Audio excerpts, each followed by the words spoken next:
Welcome back, my friends, to AA Recovery Interviews. I'm your host, Howard L., and I'm an alcoholic. Sober since January 1st, 1988, one day at a time. I'm grateful you've joined us. AA Recovery Interviews is the podcast where Alcoholics Anonymous members from around the world share their extraordinary stories of experience, strength, and hope. There are over 100 awesome interviews in this podcast series. I invite you to scroll through my past episodes on any podcast app to listen to them all. Today's show features my interview with Kristen C., who joined me from the other side of the world in the land down under. Actually, she did the Zoom call with me from the Australian bush outside Sydney. Kristen's story is not unlike many that you hear in AA. Though she grew up in a home where her father was a practicing alcoholic, she didn't start drinking until she was 18. But from that time until she quit more than 20 years ago, her personal and work lives were the stuff of alcoholic chaos, with intermittent periods of soft-willed attempts to stay dry. Though she functioned in her job and home duties, Kristen's alcoholism got steadily worse. It reached a crescendo of despair when her marriage and parenting of 2 small children were hanging in the balance on a very thin string. After one false start in AA, she got sober and came into the program willing to do whatever was necessary to maintain sobriety. Here's something that really intrigues me about Kristen's story. Because AA didn't truly evolve in Australia until the 1950s and 60s, the growth of the program, especially in rural areas, was both slow and tedious. Perhaps it was the geography of the enormous but sparsely populated continent, where drinking is sewn into the cultural fabric. Or perhaps it was the pervasive anti-Yank sentiment that was common in the country.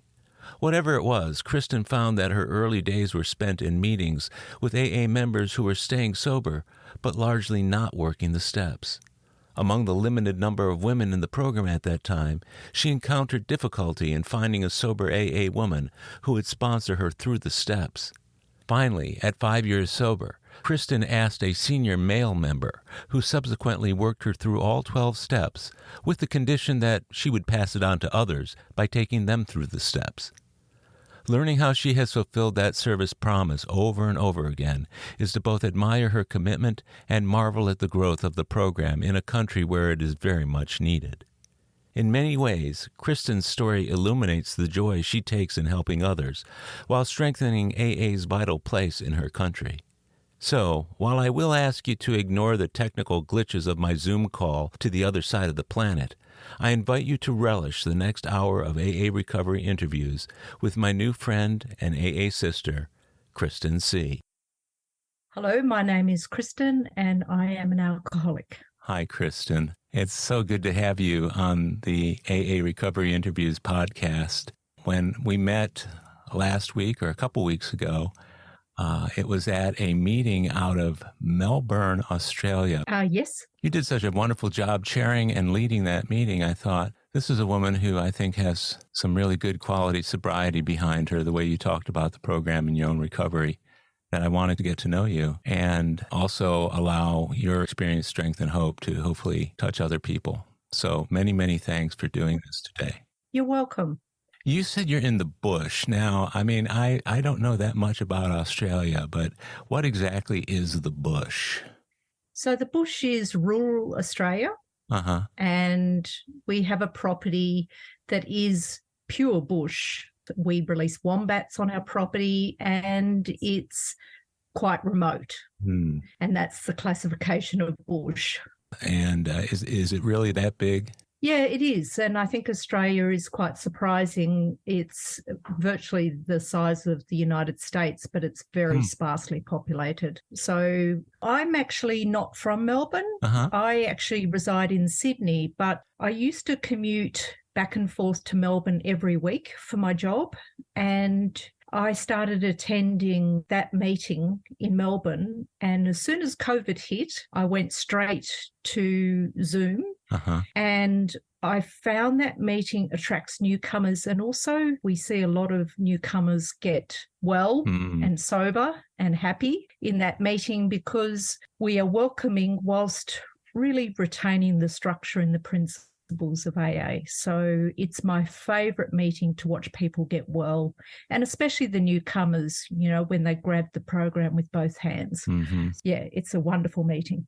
Yeah, it's always a good feeling. I was in a meeting at noon, a live meeting today, and there was one guy who was brand new. There was one guy coming back for his second day. And yet in that meeting, there were about 10 of us who have over 35 years sobriety and all different shades in between. And everybody was so focused on those newcomers that it was extraordinary. And the real test of the effectiveness is, do they come back? And the ones who do usually will get something more from it. Exactly. Do you find that to be the case? Oh, absolutely. And that's why we really focus on newcomers, but not making them under the spotlight, which is very uncomfortable for newcomers. So when we have somebody for their very first meeting, we switch it to an identification meeting. Mm-hmm. But we also tell everybody to share their experience, strength, and hope, and not crosstalk or direct advice to the newcomer, because that can be disastrous. Mm-hmm.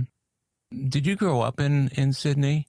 No, I actually grew up in Canberra, but have been in Sydney for 25 years. Mm-hmm.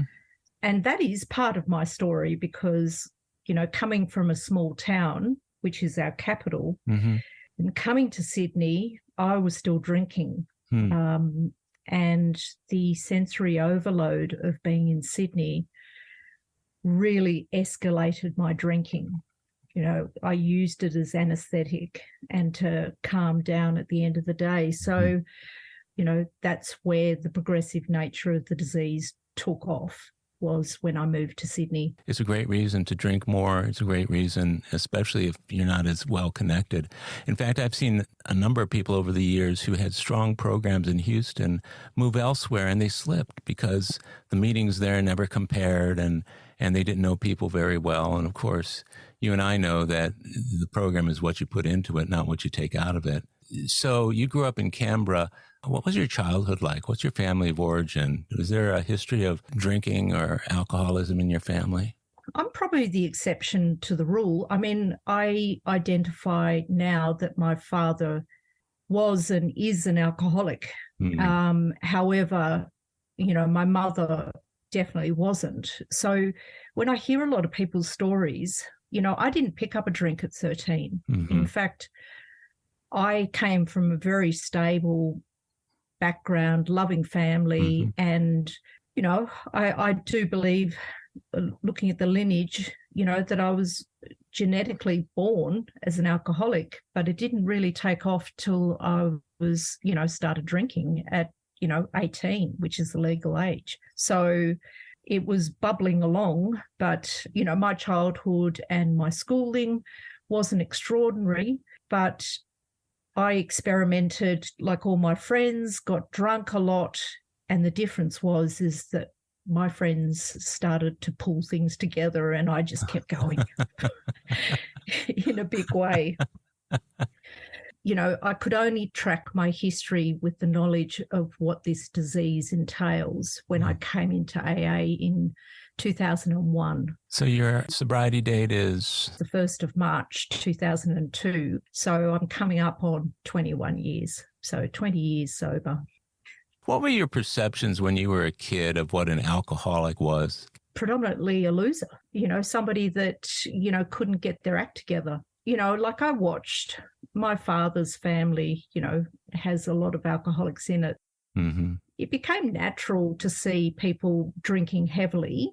And it was only till later that none of my siblings are addicts. So I didn't have any context, a benchmark, and, I still have friends that are practicing alcoholics, and everybody copes with it in a different way. But, now I see the damage and the loss through practicing alcoholism in my family. Yeah. My uncles and my father, they're all alcoholics, and families, are very deeply affected by it now. How do they respond to you in just a general setting, getting together with family?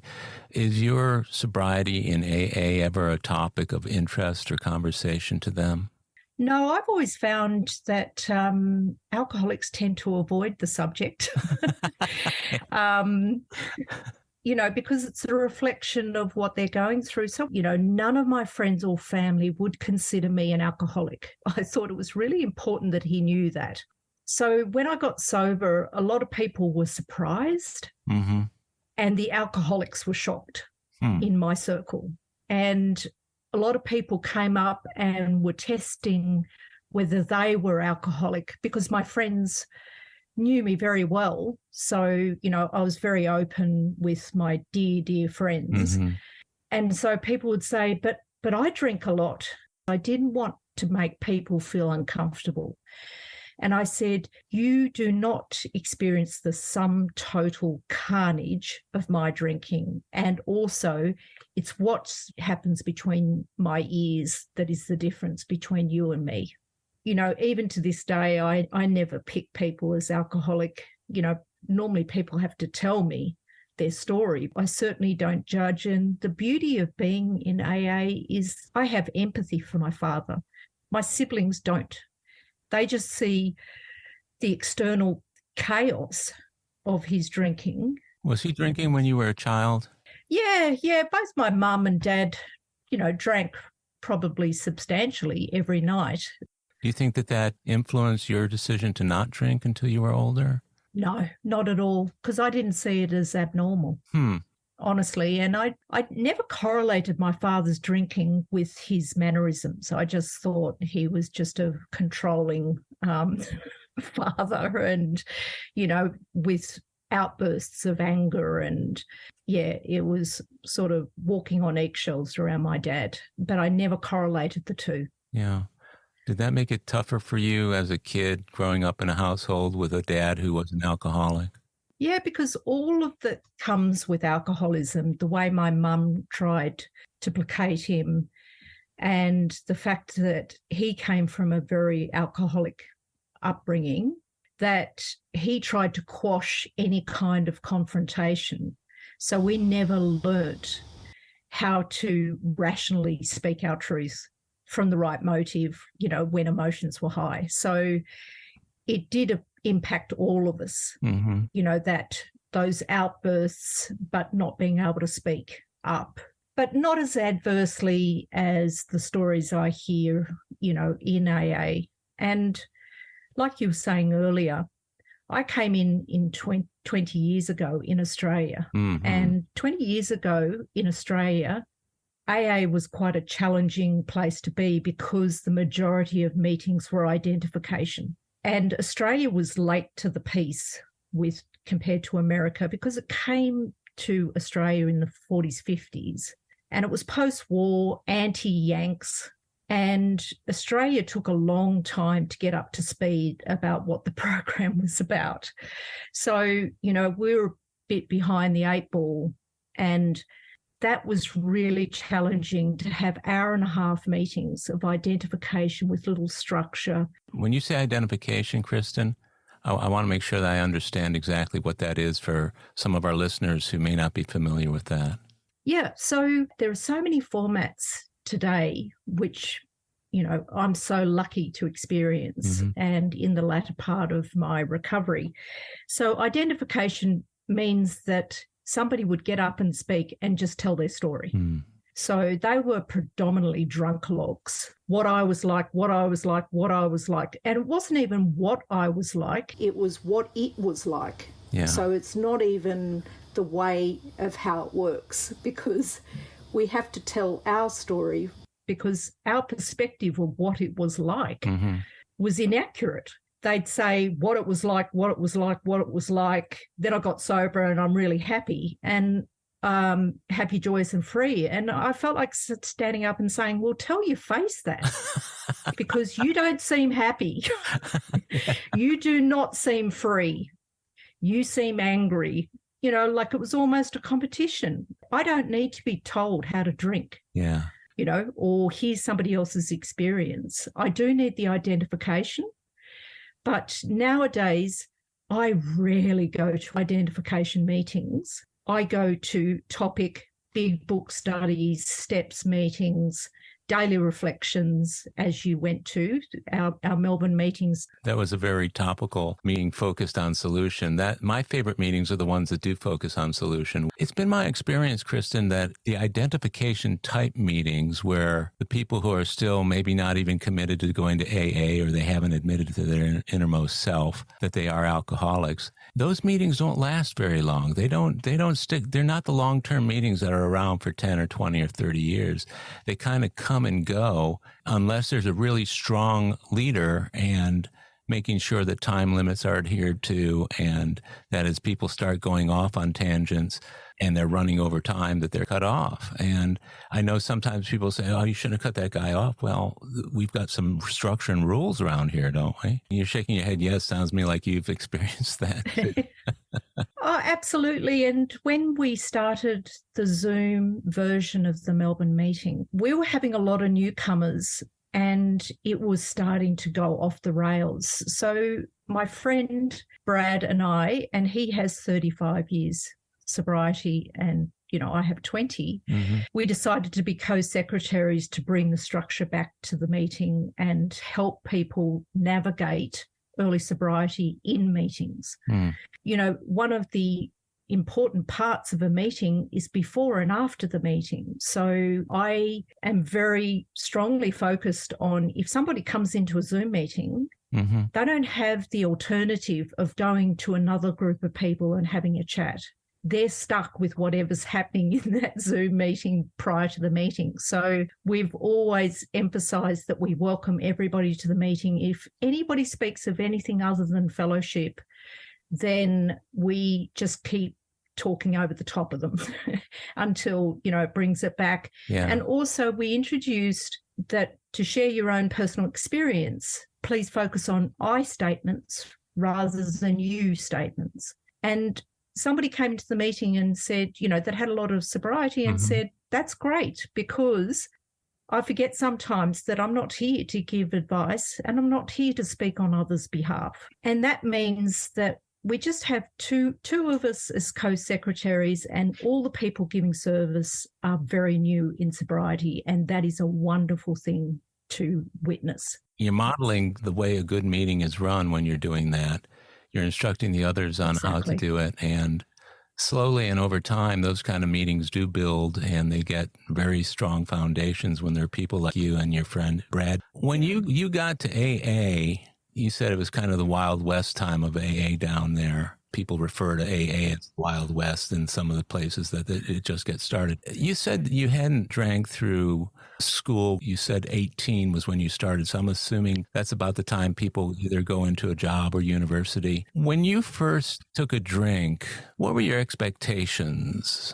Oh, just to fit in, basically. We have a big drinking culture in Australia. So I think it was, just to be a part of whatever was going on. Mm-hmm.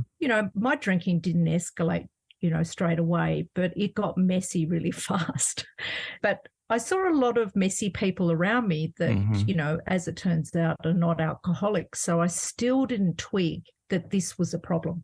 Were you comparing yourself the way you were when you were drinking to the way they were? They seemed to have it together and you didn't? No, there was plenty of messy people that made me look good. Yeah, I get that. That continued for quite a while because, we were really out there. We were partying hard. We were out in the bush. We were just having a really good time. And all my friends, we were out doing stuff. So it wasn't a sad, drinking during the day. We were out there living life, really climbing, then going to a band and, partying hard and so forth. So I really didn't see the issue until I couldn't stop. How did you see the difference in consequences between partying out in the bush, as you were mentioning, or having this wide open place to party, and the consequences of, let's say, living in a city? Were there fewer consequences? Were fewer people getting into trouble or driving drunk? What was the culture like amongst the folks that you hung out with? We had quite a liberal alcohol limit in Canberra when I started drinking, and it was a bit higher than the rest of the nation. So we kind of got away with a lot more. Why is that? because Canberra's different. It's a different state and different laws and so forth. So you could have a 0.08 limit before you got done, and the rest of the country was 0.05. So the first time I got pulled over by the police, I actually saw the police car. I was leaving a party that I didn't want to be at. Mm-hmm. And I went through a red light, knowing the police car was behind me. He said he could smell the fumes before I even got to the car. And he took me into the van and I breathalyzed, and I must have registered 0.0799999. And so that was my experience is, I can be that drunk and get away with it. So he let you go? He had to, because I was below the limit. Did you get cited for going through a red light or anything like that? Yeah, I think I was sort of borderline red light. I was just I always drove slowly. So I sort of rolled over the line, when it was orange. So you didn't have that many consequences? No, not at all. What was your experience with alcohol itself? Was it mostly drinking beer or was it hard liquor? It was beer and wine. So my parents, in the latter stages of my drinking, were growing grapes, and my sister's a winemaker. So I loved the red wine when I could get my hands on it. Mm-hmm. But the beer was staple. It's kind of like the national drink down there, isn't it? Yeah, it certainly is. Still is. So we're talking about a time that when you started drinking and moving into your 20s, what were the next milestones in the progression of your drinking over those years with regard to your personal relationships and your career or job aspirations? I went overseas in my 20s. I got this brilliant trip to ride a motorcycle on the Silk Route, and that was a real milestone in my drinking. I started in Paris, ended up in Astrakhan, most amazing cultural experience, but it was overload. And that is when I remember that every night I had to get drunk to cope with. A lot of people were paying attention to me because I was young, female, from Australia, the only Australian on the trip. Mm-hmm. And it was like being shot into celebrity status. And I did not handle it well. I thought I was just going on a motorcycle ride. And I looked around and I was wondering why everybody else wasn't getting drunk, because of, the experience, that it was so full on, et cetera, et cetera.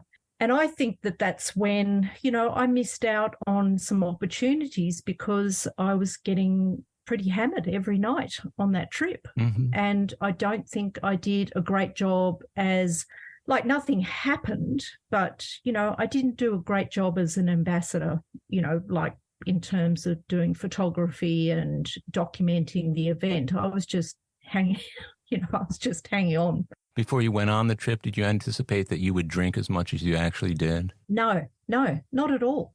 And that's the cunning, baffling, powerful part of the disease, because I came back to Australia completely besotted by France. I just wanted to go back to Paris and live there. And, it was such a great experience that the drinking was taking off. It was becoming a part of necessity, in me functioning in any shape or form. So, and then that was the second big milestone, is that I went over there alone thinking I like my own company. Mm-hmm. And that's where the only way I coped was through drinking. And in the end, I had to come home. I had to drink to make a decision. I had to drink to, chill out at the end of the day. And, and I still didn't twig that was a problem. I just thought that's how I cope. So your life was going on around you, and alcohol, even though it was at the root of your problems, was kind of brushed aside? Yeah, absolutely. How did drinking interfere with your work life? Well, big time in the end. I was a photographer. I was a freelance photographer. Mm-hmm. And I would photograph events for editorial, and I used to have this rule that I would only pick up a drink at events once the cameras were in the bag and I was done. And my drinking started during the job. And then it started to impact my ability to do the job. A classic example was, I was shooting film back in those days, and I was photographing the opening of a major building at the University of New South Wales. Mm-hmm. And I was drunk, and the previous Prime Minister was there, and huge fan of Gough Whitlam. And I never did that as a photographer, because my job was behind the camera. And I got so drunk, I lost a roll of film that was actually the opening of this building. And I'm crawling around in the car park looking for this roll of film. Mm-hmm. Unbeknownst to me, the client knew that I was drunk, and I dropped the roll of film and had picked it up. And I went out the next morning to comb that car park in the building to find it. And that's really how my life started to go, to clean up the carnage of my drinking the next day. What was the outcome of that? Did they face you down with that? No. No? No, not at all. Not at all. In fact, I never had a client comment or pull me up on it. In fact, my biggest client, I got drunk at one of the events that she got together, and I was just rabbiting onto husband, drunk, just talking dribble. Uh-huh. Once I got sober, I still worked with that client and produced the best work. So, yeah, it never played out, but it did play out in other areas of my life, It almost sounds like a charmed life for an alcoholic to be able to get off the hook each time. Yes. When I'm interviewing people of celebrity, that they are seriously enabled by people around them who either are drinking and using drugs just like them, or their livelihood depends on that person being happy. So they really don't go out of their way to face them down with what the truth is. So you didn't have anybody pull you aside and say, look, Kristen, this is getting out of hand. You had to discover that for yourself? No, my husband was the only person that said, this is not how I want to live. And we were together, and, we had 2 children before we got married, and our kids were quite young when my husband, who was my best drinking buddy, just said, if you don't get your shit together, I'm out of here. And it was multiple attempts, kind of like Bill's story, his promises to his wife. And I just say, just give me a couple of weeks and I'll really get it together. And it failed every time, of course, because nothing was going to stop me drinking. But he planted the seed that this was not okay. And he actually, at the time, unknown to me, he was trying to figure out how we could get custody of our 2 children because he was really ready to go. And he was a reasonably heavy drinker. So that was the turning point where I knew the game was up. Did that factor into his drinking? Did that factor into your resistance to stop? At that stage, he was drinking light beers. And he was very busy with photography, so he would often not drink the night before a shoot or a job. And he was coming to me because he was getting increasingly nervous about my behaviour whilst on a binge. So I always thought it was romantic, but whenever I got drunk, I found water. So I was living up in Darwin, jumping into a croc-infested Darwin harbour, drunk. I would swim in dams in the middle of winter, in the, on my parents' property. I would swim in estuaries at night. The sea, which is prone to sharks, big time. And he could see this escalating, that I would just go out and just do outrageous things while I was drunk. Was that just being adventuresome or knowing the risks that you faced? Did the alcohol just do away with those? Yeah, of course. I mean, to jump into a crocodile-infested harbour off a wharf is madness. And I was also getting other people to do it. because I thought it was so funny. Oh, my. Yeah, exactly. Yeah. So I was endangering other people's lives. And, I would swim with people. Well, that's the... and Stephen, I remember standing on the sidelines holding my clothes when I came out of a blackout. And he was such a sad figure on the side, just watching me just do whatever I liked when on the grog. We'll be right back. My friends, if you've enjoyed my AA Recovery interview series and my Big Book podcast, check out Lost Stories of the Big Book, 30 original stories from the first and second editions of Alcoholics Anonymous, missing from the third and fourth editions. It's an engaging audiobook that I narrated to bring these stories to life for AA members who've never seen them. These timeless testimonials were originally cut to make room for newer stories in the third and fourth editions. But their vitally important messages of hope are as meaningful today as when they were first published. Many listeners will hear these stories for the first time.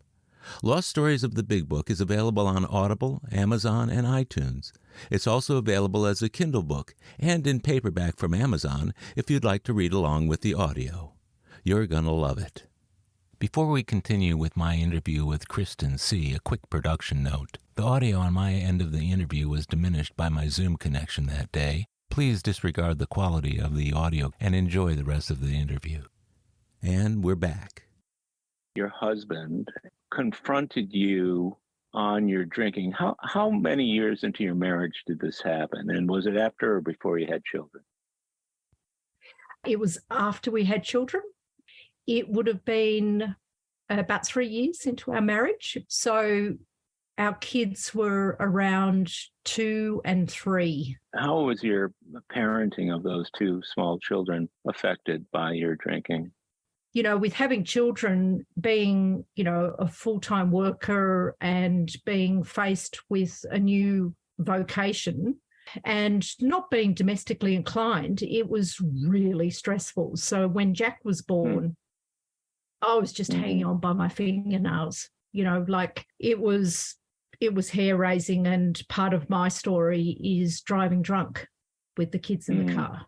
And I was just thinking that I know for a fact that my higher power kept them safe, because I don't think I ever would have come into AA if I had done anything. I just would have topped myself, because, Jack was so precious, and then Tilda came along, and I loved them dearly, but nothing could stop that phenomena of craving and that need to drink.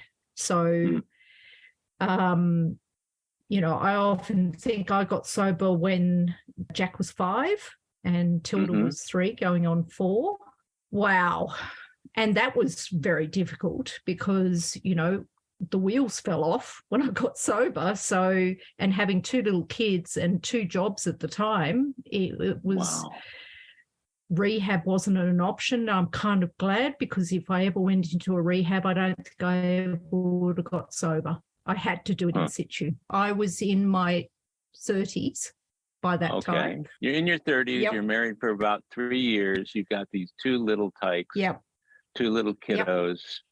And you're drinking despite all that going on. Your husband's fed up, and he is taking active steps to try and assure that he will get custody of the children so that you don't put them in danger. I don't think he knew the extent of my drinking, driving. He was just fed up being around me. So, the deceit around my drinking, because he wasn't with me, obviously. When I was drink driving, there's a few occasions where, it was so dangerous, and that often made me think that I wasn't supposed to be with my partner, because subconsciously I couldn't stop drinking for him. Unbeknownst to me, I couldn't stop drinking because I was an alcoholic. And I really didn't take it seriously. I didn't even know he had plans to remove the children, try and get the children. He told me that when I got sober. That would have been pretty heavy to hear while you were in your cups, wouldn't it? Yeah. Oh, yeah. Well, he was definite. He'd had enough. Maybe he did fear for the children's safety. I never heard that from him. but I think he just didn't want to be around the chaos. It sounds to me like your life was kind of spiraling out of control at that point. What did you attribute that to? I mean, you're drinking and yet you're continuing to drink. Were you acknowledging the fact that you were an alcoholic and couldn't stop, or were you always passing it off on other things and alcohol was secondary? Yeah, the latter. Alcohol was secondary. I thought my life was a series of unfortunate events. And if you were married to my husband, you drink too. And I honestly believed, that horrible awareness when I realized that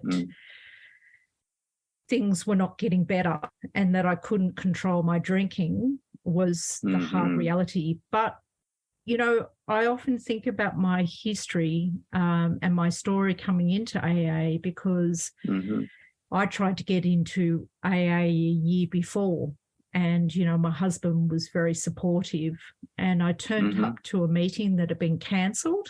And so I walked into what I thought was the right room and they all burst into song and it was choir practice.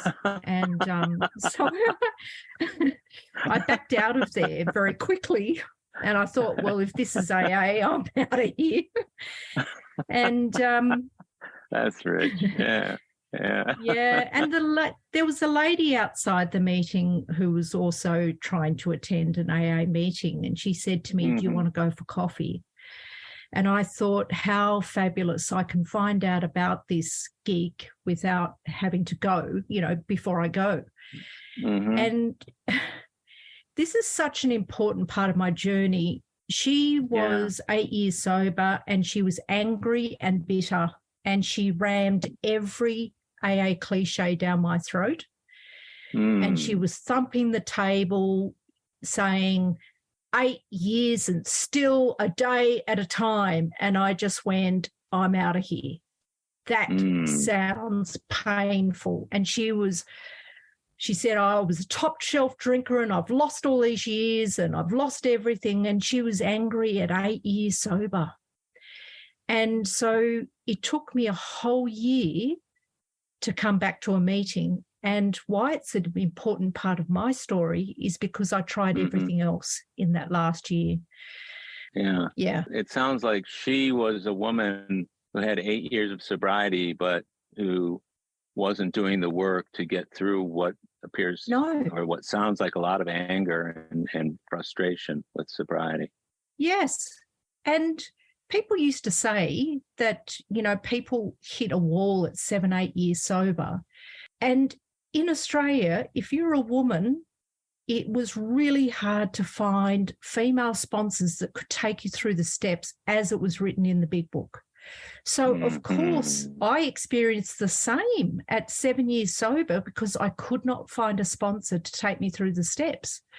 So I kind of look back on her story and just feel really sad because I never saw her again in the meeting. So I don't know whatever happened to her, but, I exhausted every other avenue. And why she was important is that I don't know if I would have got sober from my first meeting at that time because maybe I wasn't done yet. Because a year later, I went to a funeral service for a friend's daughter that had drowned at 10 years old and they never found her. That little girl gave me a gift because we had a funeral service. That day was indicative of my drinking. I thought, when is it okay for me to have a drink? Because, the father of the daughter is a practicing alcoholic and the family were all cracking beers at 10 o'clock. It had nothing to do with the loss of Bridie. She died in an accident and with 2 others. And I was not there for them. I was just completely focused on when can I have the next drink? When can I have the next drink? That next day, that little girl gave me a gift and I didn't have a drink. I just said, that is enough. I can't do this anymore. The hangover wasn't extraordinary, but I went back to Sydney, attended my first meeting on, probably shortly after the 1st of March and stayed sober from that first meeting. And you haven't looked And back, huh? well, I did look back. I mean, Yeah, the wheels fell I'm off when I went to AA. that happens to a lot of us. It sounds like that was one of those God moments that little I girl, think like you so. said, gave you a gift of either seeing what the Yes. future would be like for you, or the sadness and emotion can snap us into a moment of clarity. Go to your first meetings. Yep.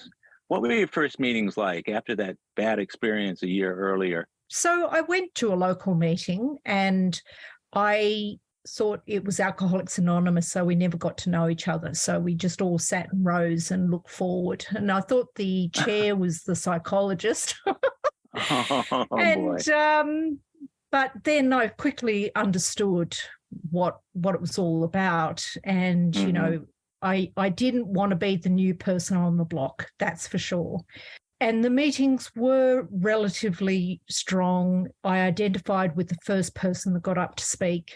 That was a miracle. And there was good sobriety in that meeting.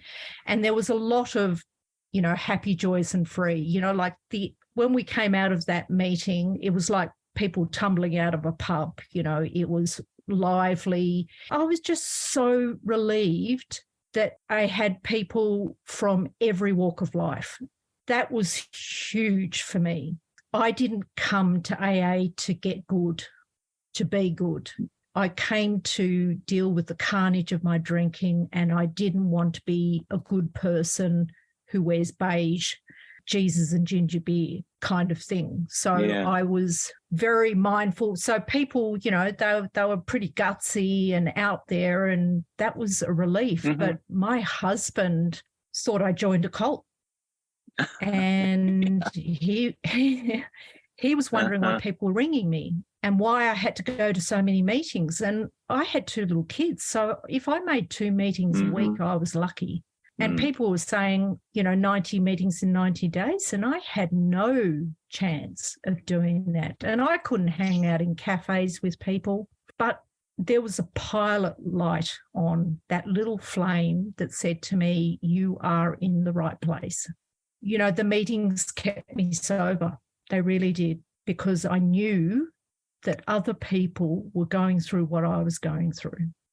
So, you know, that was enormous solace for me.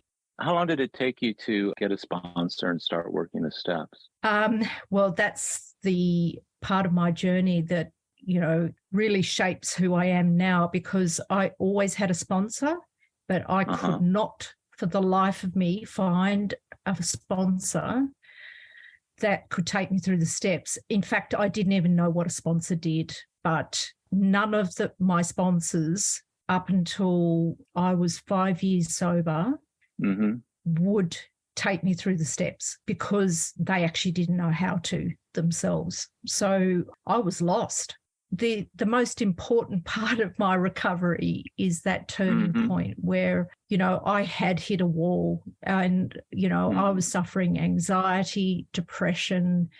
It was really tough. And, you know, I thought sobriety sucks because everything was so hard. And I was sitting in a meeting and I was doing service, a lot of service, because I heard that was good for you.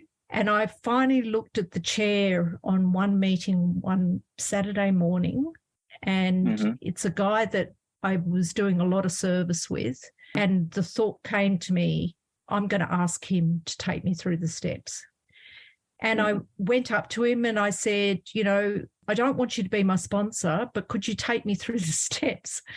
Not knowing, you know, that's what a sponsor did. And he said, I will be happy to take you through the steps, except you can take your sex conduct through with a woman.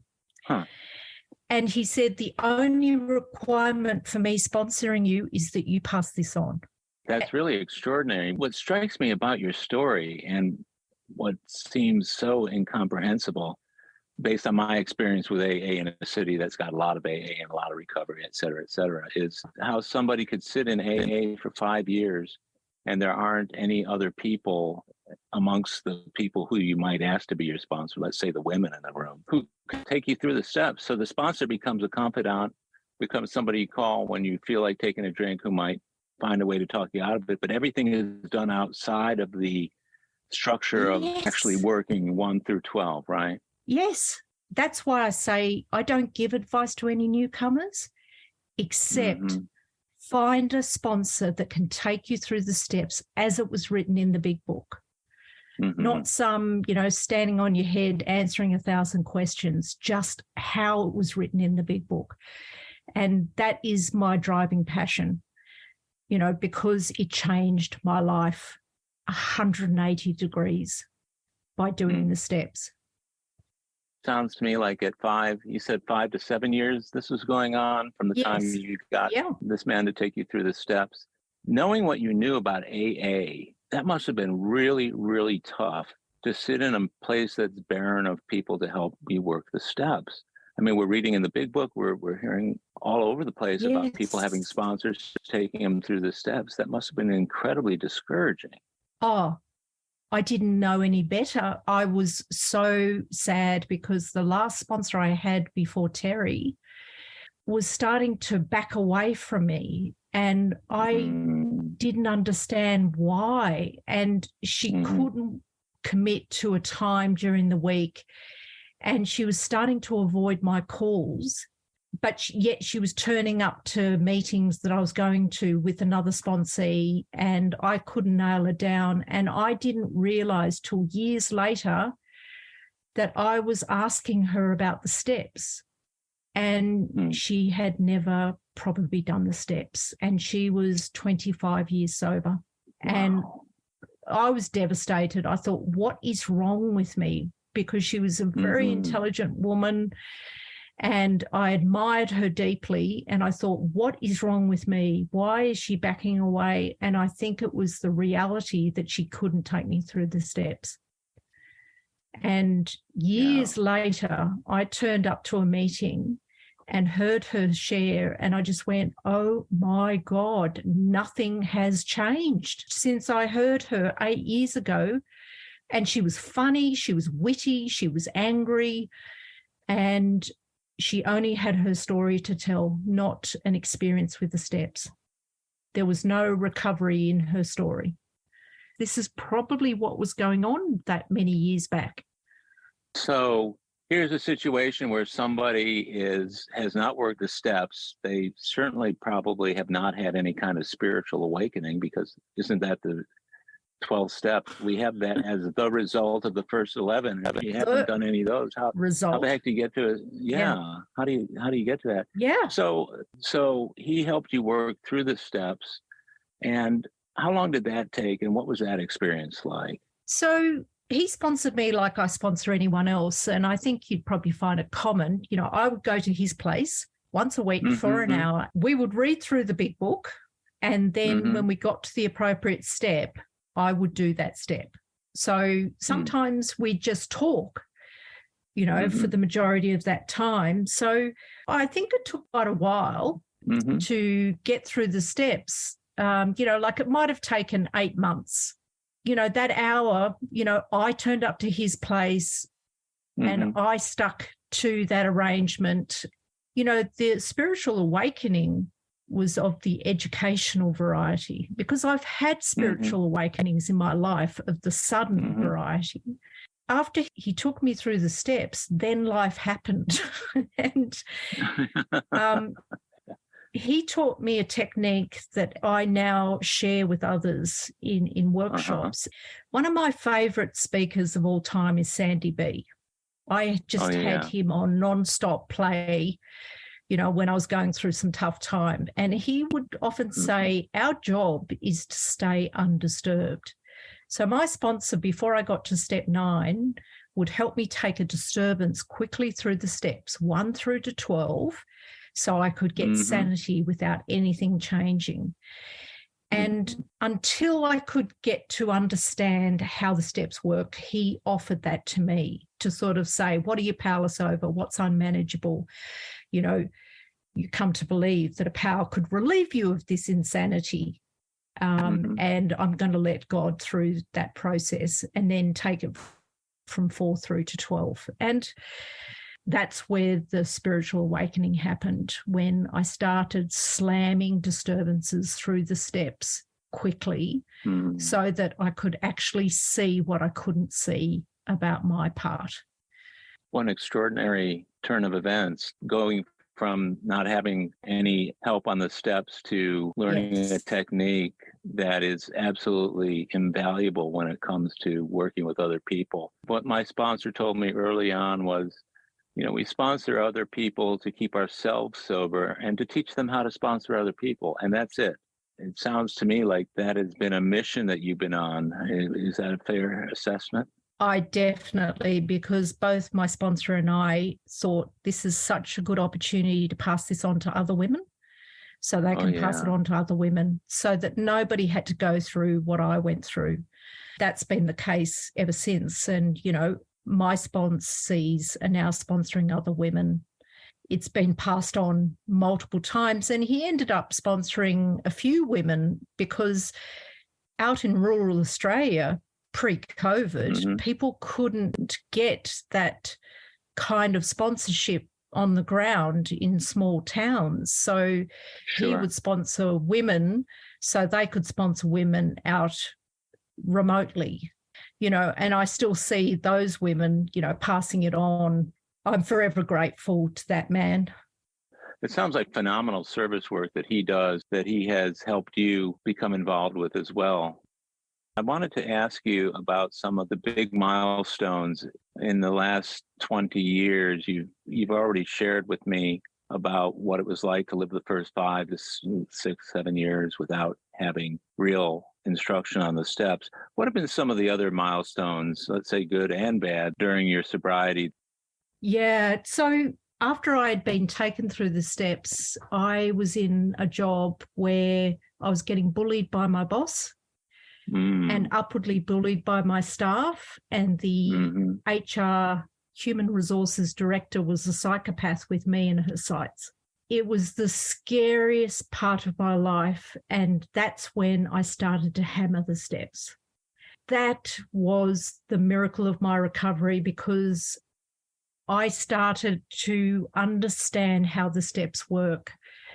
All of this misplaced security into the prestige of my position, what people thought of me, the fear around, being ousted out of the organisation. It wasn't fair, it wasn't right, it wasn't just. And it was self-pity, run riot. And when you think about, the resentment list, it was all the clash of human instincts.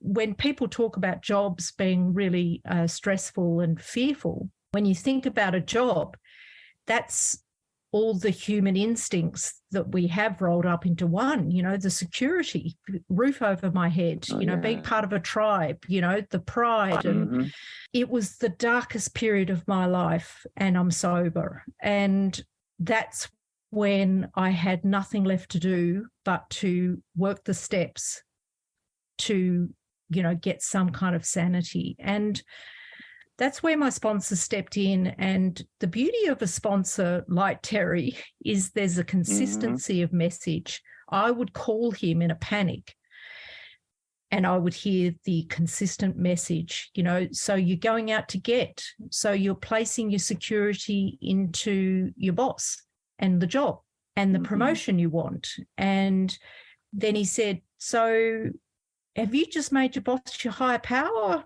And so forth. So I started taking my boss through the steps quickly on a number of occasions. And then I found it, that the manifestations of my character defects, dishonesty, expectations, self-pity, self-centeredness, self-seeking was causing me more pain than the situation itself, how I was reacting to this.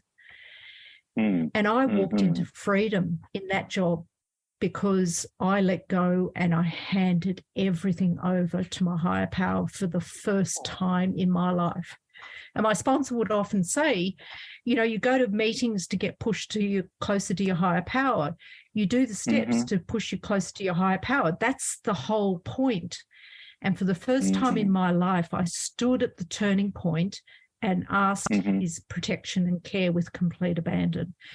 So if I could describe it, It was me going into a meeting with my higher power instead of trying to tell my higher power how it went after the meeting. And I would go into meetings that were very fraught without rehearsing because I took my higher power in. Fast forward to where I am now, I am 6 levels higher in my career. I do not work in fear, and I love what I do. So I never thought you could do jobs the way I do today. I thought you had to work hard, you had to work in fear. And, you know, my job is not what I do, it's how I do it. And that is a huge milestone for me in the way I interact with life. So when I take sponsees quickly through the steps, or people even outside of the program, you know, my sisters I take through the steps and watch them get to the core of the problem and the solution in, you know, 1 hour is miraculous. And so, you know, the way Sandy B talks about it, you know, is God walks into the room. I tell God, you know, well, this is happening, that's happening. And God says, well, let me take it. Yeah, but this is also happening. Well, let me take it. Are you God? Yeah. And I say, well, what am I supposed to do now? Go out and play. And that's the beauty of it. That's a beautiful approach. And it's one that has been real true for me over the years from early on in the program. I went without a sponsor for close to a year, but from the time I first got him, he was very, very emphatic with regard to bringing God into whatever situation where I had fear or trepidation or worry or was feeling angst or anger. And he'd always say, just ask God what to do, you know, let God direct your thinking, let God direct the words that come out of your mouth. And just know that, you know, you can be fired from a job, but you can't be fired from the universe, you know, and you can lose relationships, but you never lose God. And that, I think, is something that a lot of people take for granted. And it's one of the reasons why I've enjoyed doing these podcasts so much, is because I'm hearing about spiritual awakenings over and over and over again. And yours is particularly inspiring to me today. It's a beautiful story. Let's say, this is imaginary right now, you could go back to the Kristen at any point in your life with the knowledge that you have now. Which Kristen would you go back to, and what would you say to her? Quite often when I look back on my past, I just want to go back and give that Kristen a cuddle, because I was doing the best that I could with what I had at the time. So a speaker said at a meeting that he was sitting in a rehab and this lady came in who was the speaker, and she said, you know, if I could give you my recovery, I wouldn't. And the guy was thinking, what a bitch, you know, like. And she said, because I wouldn't rob you of the journey. And I think because I've had a spiritual experience of the educational variety, it stuck with me, you know, like I've probably had 3 awakenings in my life and they're fleeting. You know, they give me an insight into how I can live, but they have been fleeting. When I look back on my life, I just had a reunion, all those friends that I hung out with, you know, partying and out in the bush doing extreme things. You know, we used to do it every 10 years, but now we do it every 5 years. And something struck me at the last reunion that I have so much love and happiness that I found AA because I get to go back. I've had a good life, you know, from that point. You know, like I've had my ups and downs, but I'm still standing. There are people that have fallen by the wayside. And if I'd kept drinking, I don't know whether I would have turned up to that reunion, because my life would have gone down the toilet. And I would have had too much pride about the fact of where I am, you know, at 55. I mean, the toughest period was just, it's darkest before the dawn, is when I finally surrendered and realized that this was not going away. This was not getting better. And I wish I could go back to the person and just sort of say, it's okay, you're an alcoholic, there is a solution. Yeah. And then let it play out from there. So, you don't have to live your life like this. Your story is such an outstanding example of how AA can work when you're just willing to let go and let God. I mean, we don't say that lightly. For me, I have to keep reminding myself of it every single day, because the minute I stop thinking about God and start thinking about something else, I'm immediately off the right track. And it's not always easy to do, but it's so nice to be able to hear your story and see what a really terrific impact AA has had on your life and your way of thinking. And I want to say thank you to you. And I feel like I always walk out of these interviews feeling like I know the person so much better. You can go to meetings with people for 20 years and you find out about their life in little 5-minute increments. And most of the increments are the same thing time after time. So being able to sit down with you today has just been incredible experience for me. And you're a really beautiful person. And as I tell all of my guests that I love you, I want to thank you for doing the interview today, Kristen. Thank you so much for having this conversation. I've never had this experience. And it's actually drawn out stuff that I've never thought about in relationship to the program, the journey, and my experience. Well, my friends, that's it for today's episode of AA Recovery Interviews. I want to thank my guest, Kristen C., for sharing her story. And thank you for tuning in. If you enjoyed AA Recovery Interviews, will you please tell others how to listen to it? Consider it the hand of AA members reaching out to other alcoholics across the country and throughout the world. Of course, you can listen to many more interviews in this series by following this podcast on Apple Podcasts, Google Podcasts, iHeartRadio, Spotify, Pandora, Stitcher, and other podcast providers. Or tell Siri, Google Assistant, or Alexa, play AA Recovery Interviews podcast. Or visit our website, aarecoveryinterviews.com, to hear every show, share your comments, and also contact us. If you want to email me directly, it's howard@aarecoveryinterviews.com. By the way, this podcast strictly adheres to AA's 12 traditions and all General Service Office guidelines for safeguarding anonymity online. I pay all production costs, and no one receives financial gain from the show. AA Recovery Interviews and my guests do not speak for or represent AA at large. This podcast is simply my way of giving back to AA that which has been so freely given to me. The next episode of AA Recovery Interviews is on the way, so keep coming back. It'll be here soon.